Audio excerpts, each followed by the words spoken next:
Во говорот по примањето на наградата рековте дека нема да запрете се додека Македонија не биде примена во НАТО. Како планирате да го постигнете тоа? Не можам самиот да го постигнам, но затоа исцрпно ќе трошам енергија со цел тоа да се случи, бидејќи сметам дека е правилната работа што треба да се стори. Мислам дека е правилно Македонија, која има дадено толку многу на други земји, да биде дел од НАТО. За мене е.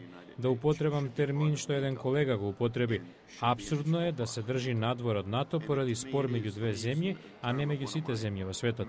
Двете земји мора да изнедат компромис и на тоа ќе посветам многу часови за да се случи.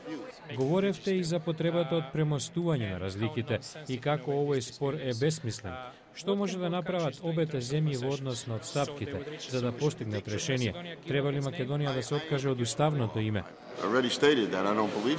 Веќе кажав дека не верувам дека е така, но мислам дека дел од компромисот е Република Македонија да стане нешто друго, меѓутоа никогаш да не биде поранешна Југословенска република и целосно да го отфрли името Македонија.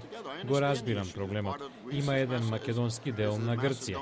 Ја разбирам тамошната чувствителност. Има други начини да се реши проблемот, отколку да се промени името на Македонија. Дали гледате поголема улога за владата на американскиот председател Барак Обама во ова? Председателот Обама има огромен број проблеми на масата. Ќе се справи со тие проблеми. Ни треба поддршката на државната секретарка за да дојдеме до решение на овој проблем. Јас имам доверба во него, во мојот председател.